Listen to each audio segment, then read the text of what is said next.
संदेश झूठ से हटके। सीधे संजय जी के पास आता हूँ। बहुत दिनों बाद हमारे साथ आए हैं। ये कहना थोड़ा सा दुष्टता होगी, मैं कहूँ बहुत दिनों बाद मेरे हत्थे चढ़े हैं। तो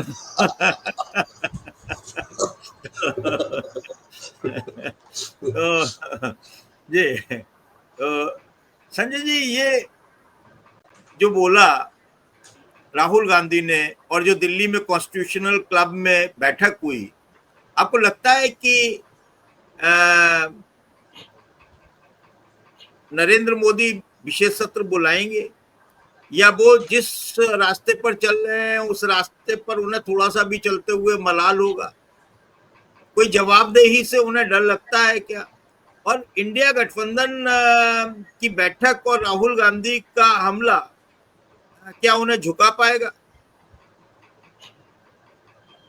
नहीं, मुझे ऐसा कुछ लगता नहीं है। और नरेंद्र मोदी जिस तरह से काम कर रहे हैं, जिस तरह से करते रहे, अगर उन्होंने 11 साल बिना एक प्रेस कॉन्फ्रेंस किए निकाल दिया तो और जो हमने पीछे देखा है संसद का सत्र औपचारिकता ही है, और जो मजबूरी होती है जितना कम से कम जितने में काम चल जाए, उसमें प्रधानमंत्री की उपस्थिति जितनी कम हो सके, जितने कम से काम चल जाए, और इस तरह उन्होंने सिर्फ समय निकाला है। बेसिकली वो अब तो दिखाई दे रहा है और अब तो सब लोग मानने लगे हैं, और या मानना पड़ रहा है कि वो कुर्सी पे बैठे हुए तो हैं, और कुर्सी पे बैठ करके बाकी सब जो काम कर सकते हैं वो कर रहे हैं, या जो भी कर रहे हैं वो जाने। उसमें प्रधानमंत्री का काम सबसे पीछे या सबसे बाद में है, या सबसे कम है शायद। तो उसमें वो, मुझे नहीं लगता है कि वो प्रधानमंत्री के रूप में काम कर रहे हैं। वो सिर्फ भाजपा को चुनाव जिताने के लिए कुर्सी पे बैठे हुए हैं, और कुर्सी का वो जो उपयोग कर रहे हैं वो यही है कि किसी तरह भाजपा, मतलब कुल मिलाकर संघ परिवार की सत्ता बनी रहे, फैलती रहे, चलती रहे, ताकि वो और संघ परिवार दोनों सुरक्षित रहे। और संघ परिवार के सुरक्षित रहने से मेरा मतलब ये नहीं है कि उनको कोई खास ऐसा संकट है। जो संकट है वो सरकार और प्रधानमंत्री पे ही है। जो पुराने मामले हैं वो सब खुल जाएंगे, जांच होगी तो क्या होगा, वगैरह वगैरह, तो वो तो अलग बात है। तो अभी तक मुझे नहीं लगता कि प्रधानमंत्री इस तरह के दबाव में है, और इसका सबसे बड़ा कारण मीडिया है, जो बुरी तरह या खुलकर उनका साथ दे रहा है, या उनके खिलाफ कुछ लिखता ही नहीं है, कुछ करता ही नहीं है। तो अगर मीडिया कुछ करेगा नहीं और आप रैली निकालेंगे तो लाठियों से या वाटर कैनन से अगर खदेड़ दिया जाएगा और उसकी भी खबर नहीं छपेगी, तो माहौल बनेगा नहीं, और वही हो रहा है कि बन नहीं पा रहा है। अब राहुल गांधी ने ये जो कहा वो बहुत पॉलिटिकली बहुत स्ट्रांग मैसेज है, लेकिन अगर लोगों तक पहुंचे ही नहीं तो उसका क्या फायदा? और वो कैसे पहुंचेगा अगर अखबारों में खबर नहीं छपेगी, टीवी पे दिखाया नहीं जाएगा? और जो यूट्यूब चैनल दिखाते हैं उनको कब उनको बंद कर दिया जाएगा, कब उन पे प्रतिबंध लग जाएगा, कब उनके साथ किसी को गिरफ्तार कर लिया जाएगा, वगैरह वगैरह का कोई ठिकाना ही नहीं है। तो जैसे सरकार चल रही है उसमें मुझे नहीं लगता है कि प्रधानमंत्री इस तरह के दबाव में आने वाले हैं, वरना कायदे से इसकी जरूरत ही नहीं होनी चाहिए थी।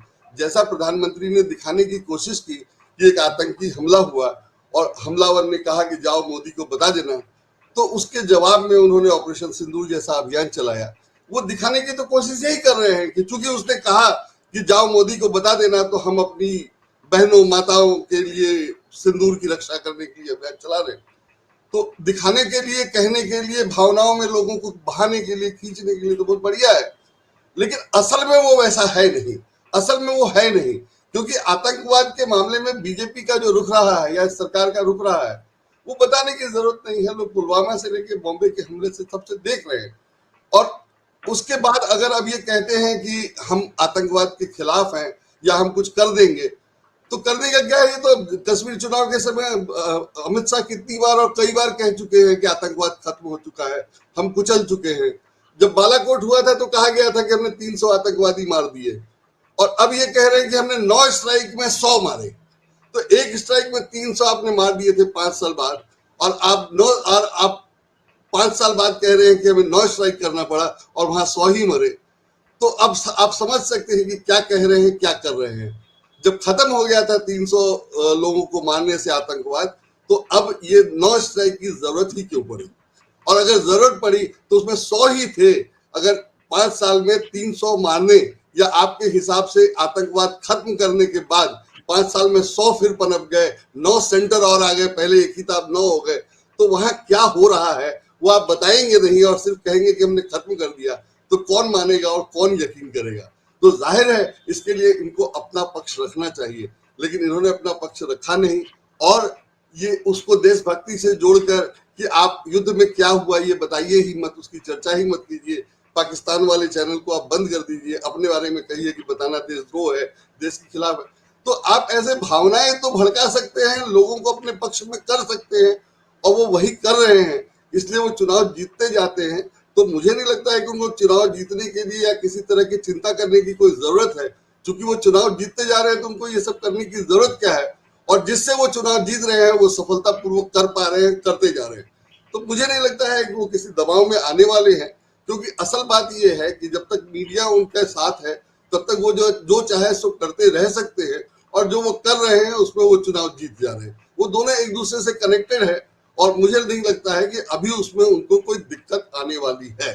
तो मुझे नहीं लगता है कि वो चुनाव अभी जो कहा जा रहा है या जो कि संसद का विशेष सत्र बुलाइए, औपचारिकता है। अगर उनको लगेगा कि जरूरी है, कोई रास्ता नहीं होगा तो बुला लेंगे, लेकिन उसमें भी कुछ होने वाला नहीं है। वो आएंगे नहीं, आएंगे तो कुछ उल्टा बोल देंगे, किसी और से तुलना कर देंगे, वगैरह वगैरह कुछ करके वो माहौल उनके खिलाफ होगा नहीं। अगर संसद सत्र बुला लेंगे, नहीं बुलाएंगे तो भले विपक्ष के पास है कि हाँ संसद का सत्र भी नहीं बुला रहे, संसद का सत्र भी नहीं बुला रहे, तो उस हिसाब से उनको बुलाकर ये मामला खत्म कर देना चाहिए। लेकिन वो तब करेंगे जब उनको लगेगा कि ये जरूरी हो गया। तो ऐसा ही वो करते रहे हैं, इसलिए मैं अनुमान लगा रहा हूँ। तो देखा जाए वो क्या करते हैं क्या नहीं करते हैं, लेकिन वो मुझे नहीं लगता है कि राहुल गांधी या इंडिया गठबंधन जो जिस ढंग से बात कर रहा है या काम कर रहा है उससे वो दबाव में आने वाले हैं। दबाव में मुझे आते दिखते नहीं।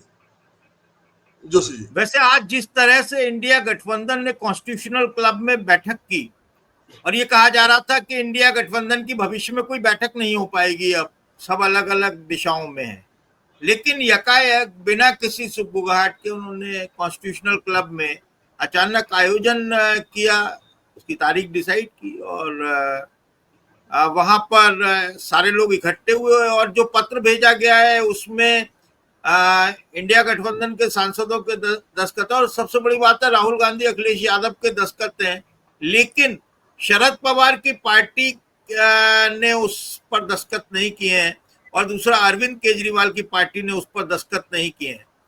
तो हालांकि डैरेन ओब्रायन ने ये बात कही है कि वो अरविंद केजरीवाल शाम 6 बजे तक अपनी पार्टी से विशेष सत्र बुलाने की मांग का एक पत्र भेज देंगे। तो इसके क्या अर्थ है? क्या मतलब ये माना जाए कि ये दो पार्टियों ने स्पष्ट रूप से अलग दिशा अख्तियार कर ली है? मुझसे पूछ रहे हैं आप? जी जी जी। हाँ, नहीं, अलग दिशा अख्तियार कर ली है जैसा कुछ माने मैं अभी नहीं देखता, अभी इसके लिए ऐसा कुछ कहने के लिए बहुत जल्दीबाजी होगी। मुझे लगता है कि जो स्थितियां हैं उसमें विपक्ष इतना भी कर पाया ये बड़ी बात है, लेकिन ये भी विपक्ष की जरूरत या मजबूरी है। इसको आप जैसे देखिए, जिस ढंग से सरकार चल रही है उसमें इतना विरोध तो लाजमी है और इतने लोग तो निकल ही आएंगे। 144 करोड़ की आबादी में अगर 400-500 लोग निकल आते हैं और उसमें भी कुछ सांसद, तो कोई बहुत ज्यादा नहीं है। तो मैं उसको वैसे देखता हूं, लेकिन जो हालात हैं, सभी विरोधियों को जिस ढंग से परेशान किया जा रहा है उसमें ये कितने दिन तक चल पाएगा या ये चलता ही रहेगा वो देखने वाली बात होगी। जहां तक अरविंद केजरीवाल और इनके नहीं आने की बात है, तो उसमें ईडी सीबीआई क्या कर रही है और कैसे काम कर रही है उसका भी ध्यान रखना पड़ेगा। और बाकी नहीं आकर के अगर वो ये संकेत देना चाहते हैं कि देख लो भाई, हम एक बार हमने तो एक बार साथ नहीं दिया कांग्रेस का, या हम डर गए, या जो कुछ भी, अगर ऐसा कोई संकेत देना चाहते हैं तो हो सकता है उसमें वो कामयाब हो जाएं, लेकिन उनकी भी मजबूरी है कि वो बीजेपी का विरोध करते रहें।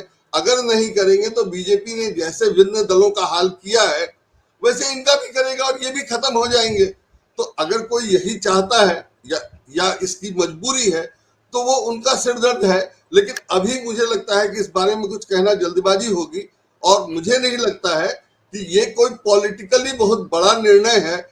ये अभी के हिसाब से एक मजबूरी हो सकती है, या कुछ और छोटा मोटा कारण भी हो सकता है। इस पर अभी कुछ अटकल लगाना मुझे लगता है कि जल्दबाजी होगी।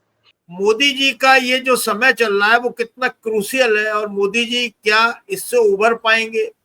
क्या उनके पास एक जैसे आज के उल्टे पड़ रहे हैं उसमें उनकी 29 तक विदाई हो जाएगी, या 29 से पहले कोई दूसरा प्रधानमंत्री देश को मिलेगा देखने को? नहीं, आप जो कह रहे हैं वो सब ठीक है, और आदर्श स्थिति यही है, यही होना चाहिए। पर ये होगा कैसे? आप कह रहे हैं कि मोदी जी असफल हैं, लेकिन उनके समर्थक क्या कह रहे हैं? उनके समर्थक नहीं मान रहे हैं कि वो असफल हैं। मतलब ये तो बहुत साफ दिखाई दे रहा है कि मोदी जी के पास विदेश नीति के लिए कोई था ही नहीं, है ही नहीं। और वो मोदी जी की कमजोरी नहीं है, तो आरएसएस की भी कमजोरी है कि उनके पास विदेश मंत्री बनाने के लिए कोई आरएसएस का आदमी या बीजेपी का आदमी था ही नहीं, है ही नहीं। और रिजल्ट नहीं मिल रहा है, इसके बावजूद हम उनको झेल रहे हैं जो नौकरशाह है, जो पॉलिटिशियन है ही नहीं। तो ये तो दिखाई दे रहा है, सब लोग देख रहे हैं। तो लेकिन आरएसएस या बीजेपी को ये कमी लग रही है क्या, या उनके समर्थकों को ये कमी लगी क्या, या उनके समर्थक कम हुए क्या? मुझे ये सब कुछ नजर नहीं आ रहा है। हम विरोधी थे, हम विरोधी हैं, हम आप उनके खिलाफ 2014 में भी बात करते थे, आज भी कर रहे हैं। 2013 में भी हम उनके विरोधी थे, आज भी है। लेकिन जो उनके समर्थक 2013 में थे वो आज भी उनके समर्थक है। तमाम चीजें सही या गलत होने के बावजूद लोगों को कैसे पहुंचाई जा रही हैं, और उसके लिए उनके पास जो सेना है, तरह तरह की सेना है, माने सिर्फ मीडिया नहीं है, सोशल मीडिया है, उनकी जो ट्रोल सेना है, वो सब अपनी जगह है, और वो सब काम कर रहे हैं। आपको याद होगा जब नरेंद्र मोदी प्रधानमंत्री बने तो उन्होंने खाली भारत सरकार के खाली विमान में पत्रकारों को ले जाने से मना कर दिया, और उसकी बड़ी तारीफ हुई कि नरेंद्र मोदी को पत्रकारों की जरूरत नहीं है, इसलिए वो नहीं ले जाते हैं। मामला नरेंद्र मोदी की जरूरत का तो था ही नहीं, पत्रकारों को होना चाहिए साथ में, ताकि ये पता चले कि वो क्या कर रहे हैं, क्या नहीं कर रहे हैं, और उसकी रिपोर्ट हो, सही गलत जो भी हो। लेकिन ट्रोल सेना ने या सोशल मीडिया पे ये प्रचार किया गया कि कांग्रेस की सरकार में पत्रकारों को विदेश घुमाया जाता था, और नरेंद्र मोदी विदेश नहीं घुमा रहे हैं। ये खूब बढ़िया से प्रचार हुआ, सब लोगों ने उसको स्वीकार किया, और उसका कोई विरोध नहीं हुआ, और पत्रकार भी कुछ नहीं कर पाए। और ये अभी तक स्थिति है कि नरेंद्र मोदी अपने साथ पत्रकारों को नहीं ले जाते हैं, जबकि उसमें कोई भारत सरकार का खर्च नहीं होता है। वहां रहने और बाकी दूसरे खर्चे सभी अखबारों की कंपनियां देती थी, लेकिन वो खाली सीट रहते हुए भी पत्रकारों को नहीं ले जाते हैं, और जाहिर है उसकी रिपोर्ट नहीं हो रही है। अब सबको पता है कि पत्रकारों को नहीं ले जाने का कारण ये था कि वो अपने साथी उद्योगपतियों को ले जाते थे, उनका काम कराते थे। विरोध किसने किया? ये मैसेज क्या पब्लिक तक पहुंचा? मुझे नहीं लगता है कि पहुंचा। ये मैसेज ज्यादा जोर से पहुंचा था, या ज्यादा जोर से पहुंचाया गया था कि वो पत्रकारों को नहीं ले जा रहे हैं, क्या बहादुरी का काम है। उसका सच ये है कि वो पत्रकारों को इसलिए नहीं ले जा रहे थे कि उनके अपने परिचित मित्रों को, उद्योगपतियों को ले जाना था, उनका काम कराना था, उन्होंने कराया भी। लेकिन वो संदेश कहां पहुंचा? तो जब मीडिया वो काम नहीं करेगा तो कांग्रेस इसके लिए कितना पैसा खर्च करेगी, या उसका पैसे कहां हैं जो करे? हम आप जैसे लोग अगर मुफ्त में ये काम कर रहे हैं तो वहां इस काम के लिए लोगों को पद्म सम्मान दिया जा रहा है, भारत रत्न दिया जा रहा है। आप देखिए, भारत रत्न एक बार में पांच लोगों को दे दिया गया जो अभी तक नहीं दिया गया था। और आप बोलेंगे कैसे? आप ये नहीं कह सकते कि आदमी भारत रत्न के लिए पात्र नहीं था, उस पर कोई दिक्कत नहीं है, वो सब पात्र थे। लेकिन आपने दिया किस हिसाब से, किस समय? इलेक्शन के समय आपने 5 ऐसे लोगों को पुरस्कार दिया जो 5 वर्गों को खुश कर सकता है। उसमें भारतीय जनता पार्टी के लाल कृष्ण आडवाणी के सहयोगी प्रशंसक भी थे, जो शायद उस समय नाराज थे, और लाल कृष्ण आडवाणी को आपने दे दिया। लाल कृष्ण आडवाणी को भारत रत्न 2014 में दिया जा सकता था, 2014 में दिया गया। उनको दिया कब गया? जब उनकी जरूरत थी। तो भारत रत्न तक तो चुनाव जीतने के लिए, वोट पाने के लिए दिया जा रहा है। पद्म ये किताब है इमरजेंसी का कहर। बलबीर दत्त एक रांची एक्सप्रेस के संपादक है, 1963 में संपादक बने थे, 1963 के संपादक है, 89 इयर्स के हैं। इनको 2017 में पद्म पुरस्कार मिला, और 2020 में उन्होंने ये किताब लिखी। 1975 में इमरजेंसी लगी थी, तब वो बच्चे नहीं थे और उन्होंने किताब लिखी 2020 में, 2017 में पद्म पुरस्कार पाने के बाद। क्या इस किताब की जरूरत 2020 में है? थी। और अगर थी तो 1975, 76, 80, 90, 95 में क्यों नहीं थी? तो और ये पद्म पुरस्कार पाने के बाद क्यों लिखा गया? लेकिन कौन सवाल करेगा, और सवाल करेंगे तो कौन सुन रहा है? समस्या ये है कि भारत सरकार ने इसी तरह से, मैं वो भूल गया कि मैंने शुरू वो किया था पत्रकारों वाला मामला, कि पत्रकारों को आप नहीं ले जाते थे क्योंकि आपको प्रचार की जरूरत नहीं थी, और जब आपको प्रचार की जरूरत हुई तो शशि थरूर से लेकर सलमान खुर्शीद तक सब चले गए उनके साथ। क्यों गए? नहीं जाना चाहिए था। जैसा भी कहा, अगर ये सब लोग चले जाएंगे, और सब लोग जाते रहे हैं, आज से नहीं, माने हम लोग 50 साल से देख रहे हैं कि हिंदुत्व के नाम पे तो सारी सब कुछ उधर चला जाता है, और अभी भी मोदी जी यही कर रहे हैं। उन्होंने हिंदुत्व को ही तो उभारा है, या हिंदू मुसलमान ही तो करके किया है, और उसी की स्थिति है कि सब लोगों को लग रहा है कि अब सब हिंदू होकर के चले गए हिंदू सरकार की तारीफ करने। यहाँ तो कांग्रेस बीजेपी का सवाल ही नहीं है, नहीं तो नहीं जाना चाहिए था। और अगर गए हैं तो वो हिंदू होकर गए हैं, और हिंदी अखबार अपना हिंदी अखबार हो जाता है। मैं रोज अखबारों में खबरों को पढ़ करके, लिख करके बताता हूं कि ये खबर वही ऐसे लिखेगा जिसके दिमाग में हिंदुत्व है या भाजपा का समर्थन है। नहीं तो यही, जैसे आज एक खबर छपी है, इंडियन एक्सप्रेस पे छपी है कि मंत्री ने कहा कि टेस्ला यहां नहीं आएगा। मैसेज क्या जा रहा है कि मंत्री ने कहा टेस्ला नहीं आएगा, मतलब ठीक है, मंत्री चाहते हैं इसलिए नहीं आएगा। और संदेश दूसरा है बिल्कुल, वो क्यों नहीं आएगा ये नहीं बताया जा रहा है। तो इस तरह से खबरें छप रही है हर अखबार में रोज। और अगर कहीं कुछ गड़बड़ हो जाए तो व्हाट्सएप संभाल लेता है, व्हाट्सएप चलाता है बीच में, ट्रोल सेना चली आती है बीच में। तो अगर इतनी सारी व्यवस्था है, और जाहिर है इसके लिए पैसे तो है ही है, और हिंदुत्व की ताकत अपनी जगह है, ये दोनों अगर इस तरह से खुलकर नंगा नाच कर रहे हैं, तो कांग्रेस या राहुल गांधी को क्या कर लेगा, या हम आप क्या कर लेंगे? तो यही स्थिति हो गई है कि सब लोग मिलकर हिंदुत्व के नाम पर नरेंद्र मोदी, बीजेपी और आरएसएस का आंख मूंदकर समर्थन कर रहे हैं। बीजेपी सत्ता में रहने के लिए तमाम अनैतिक, गलत सब काम कर रही है, और उसको कोई नहीं देख रहा है। मैंने ईवीएम, जो आपने कहा मेरी किताब के बारे में, मेरी किताब यही है कि 2010 में जब ईवीएम आया था तो वो खराब थे। बीजेपी के नेताओं ने 2 किताबें लिखी, पूरा प्रोग्राम किया, हैक करके दिखाया, वो अभी भी वीडियो टीवी पे है, लेकिन उसकी कोई चर्चा नहीं है। और कहा यह जाता है कि चुनाव आयोग ने जब कहा कि आओ हैक करके दिखाओ तो कोई गया नहीं। वो इसलिए नहीं गया कि जब जिसने हैक कर दिया था उसको आपने जेल में बंद कर दिया था। आपने से मेरा मतलब बीजेपी नहीं है, तब की सरकार ने, वो कांग्रेस की सरकार थी। और हैक करके जब दिखा दिया गया तो कांग्रेस की सरकार ने हैक करने वाले को जेल में भेज दिया। तो अब कौन हैक करने जाएगा, और किसकी हिम्मत है? जब कांग्रेस ने बंद कर दिया था तो बीजेपी क्यों नहीं करेगी? ये स्थिति है।